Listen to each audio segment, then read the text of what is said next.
the reasons that a lot of investors are actually attracted to the Atlanta market is because there is a lot of newer construction here.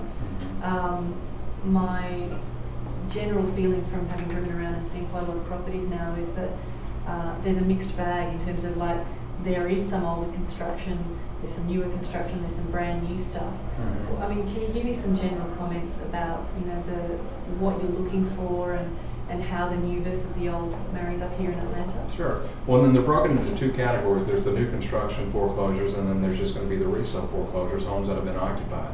The resale foreclosures, that's just your traditional foreclosure, and those are broken down into bank foreclosures or corporate foreclosures, and then government foreclosures, which are considered HUD homes. The resale, that's just what we see out there in the market, you know, on a pretty regular basis. On the new construction foreclosures, that's essentially from a builder who's just gone underwater. They've got under money. They've gotten out of the business, and the properties have been left abandoned. So we've seen homes that, you know, from 90 to 95% complete, in which case that's left over. For a buyer to come in and get that, they still got to get qualified through a bank, and the bank has got to see that that property is complete. So they'll do construction loans. So the buyer will need to have money to complete the building of that home, the additional 5 or 10% that needs to be done. So we do see a lot of the new construction deals all over Atlanta, and those are great deals because, I mean, it's a new home that hasn't been lived in. It just needs to be finished out. But the banks that own those properties and that are retaining them, it could be a bank that has a whole neighborhood for sale.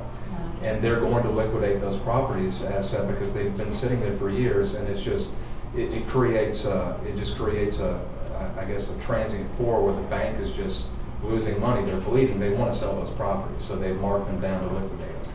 Can you comment a little bit on the quality, or what you perceive to be the quality of this newer housing stock? Because I think to some degree, particularly in Australia, there's an association with newer being better. And the experience that I've had is that that's not necessarily the case, because some of the modern construction methods are a little bit more flimsy.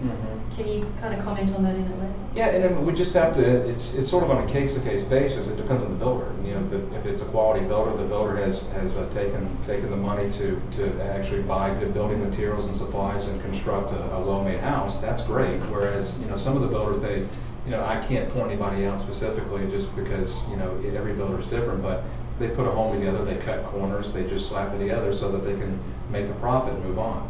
So some of them have shorter warranties, they may not last as long. Resales, I mean, they used to build houses good. Back in the 80s and the 90s, these homes were constructed and they're well made and they're solid.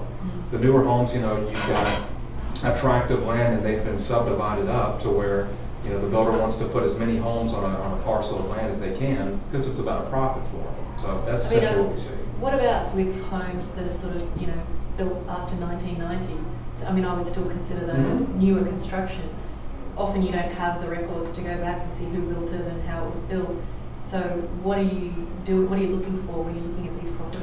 Well, in going in through the house, I mean, structural is the first thing that we look at as an investor and as an investor myself. Just being in the industry for as long as I have, and just buying from a buyer's perspective and looking for our clients. I'm not looking for anything that I wouldn't consider buying myself.